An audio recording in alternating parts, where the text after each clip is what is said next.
terinspirasi beliau itu menyusun doa sehingga yang membaca akan terus dan pahalanya akan mengalir kepada Syekh Muhammad bin Sulaiman Al-Jazuli.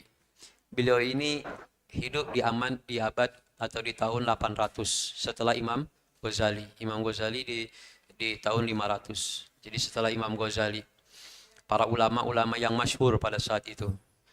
Beliau terinspirasi karena sebab di saat beliau di Maroko, ini beliau di Maroko. Kemarin antum di Maroko ya? Ziarah ke sini. Alhamdulillah. Artinya kita ada satu orang yang mewakili ngomong di depan Syekh Muhammad bin Sulaiman. Ngomong nggak kemarin? Titip doa kita sama jamaah. Tiap berapa kita baca ini? Sebulan sekali apa seminggu sekali? Sama Habib. Sebulan sekali. Ya, sebulan sekali sudah dibimbing sama Habib Nagib.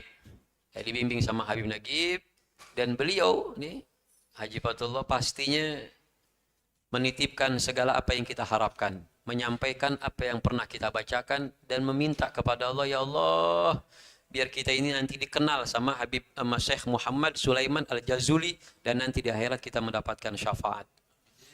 Beliau ini orang soleh, orang baik. Semasa hidupnya beliau menjaga ibadahnya. Selama 14 tahun khalwah, nggak pernah keluar rumah. Bisa kita Pak? Kayaknya nggak bisa kita. 14 tahun khalwah, nggak keluar rumah. Di Indonesia ada, namanya lah Habib Abu Bakar. Ya, Habib Abu Bakar Segap, Gresik. Masa mudanya beliau itu khalwah. Nggak pernah keluar rumah. Keluar-keluar setelah beliau diangkat kewalian menjadi seorang kutub. Wali min awliyaillah.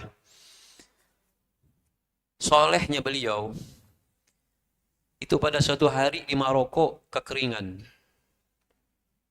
Cari air untuk berwudu. Nggak ditemukan. Akhirnya dia ambil alih untuk tayamum. Dilihat oleh seorang anak, ada apa Pak? Cari apa Pak? Ya, saya mau cari air. Untuk saya wudu, untuk saya ibadah. Kata si anak nih, itu ada sumur. Tadi sudah aku lihat sumur itu kering. Jauh jaraknya aku lihat, sedikit. Lalu dipanggil sama si bocah ini, sini Pak, sini. Mendekat, merapat. Seorang bocah itu baca sholawat. Allahumma sholli ala Sayyidina Muhammad wa ala ali Sayyidina Muhammad. Seakan-akan air itu dipanggil sama nih bocah, air itu naik ke atas permukaan. Sampai air itu naik di atas permukaan. Sebelumnya dalam pikiran Syekh Muhammad Sulaiman ini orang kampung. Dia lagi nyari air, ini orang kampung. Kalau dia ambil air pakai apa? Sedangkan tuh sumur kagak ada. Kalau kita pakai apa dulu tuh? Pakai timba. Jadi gerek pakai timba. Buat kita taruh tempayan, terus kita lubangin tuh tempayannya. Sumpel pakai sendal jepit. Dulu itu zaman anak sekarang udah kagak kenal tuh padasan. Padasan ya. Padasan. Saya masih ngalamin tuduh pakai padasan. Ini Syekh Muhammad, ini bingung nih orang sini kalau ke sumur dia pakai apa? Getek apa ini nggak ada, gerekan nggak ada, padasan kagak ada. Akhirnya ditanya sama Syekh Muhammad itu, emang seperti ini engkau dan orang-orang yang tinggal di sini mengambil air wudhu? Begitulah kami diajarkan. Anak kecil umur 6 tahun atau 7 tahun. Kami diajarkan oleh ayah bunda kami dan hampir semua orang yang mau ambil wudhu ini dia ngambil dengan sholawat dan salam kepada Nabi dan air itu naik ke atas permukaan dan kami langsung mencibuknya. Terlihat dahsyatnya sholawat dan salam kepada Nabi. Siapapun dia yang melekat dengan Rasulullah, yang di dalamnya ada sholawat, di dalamnya ada nur, pancaran cahaya, maka kita bikin nih hati kita ini bercahaya, bernur, kita pompa. Dulu Bapak Ibu ingat kalau kita mau ngaji sama guru ngaji kita di balai, di langgar, itu di genjos dulu apa tuh namanya? Patromak.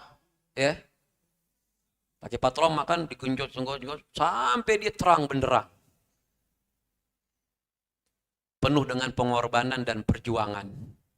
Makanya kata orang dulu, kalau kita jadi orang tua datang ke guru ngaji, nih titip salam dari Bapak buat uang minyak.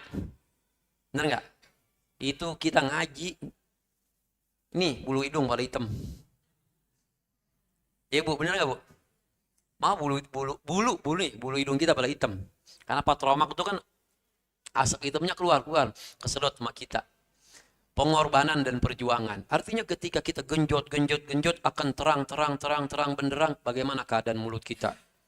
Sebulan sekali diajarin, dibimbing.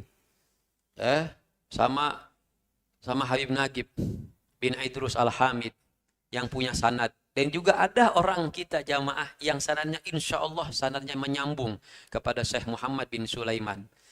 Tuh, akhirnya beliau terinspirasi, terpukul. Bener. Sama bocah, ya, yang keilmuannya, yang ngajinya, yang belajarnya kayaknya lebih tinggian saya. Tapi urusan cinta nggak ngaruh.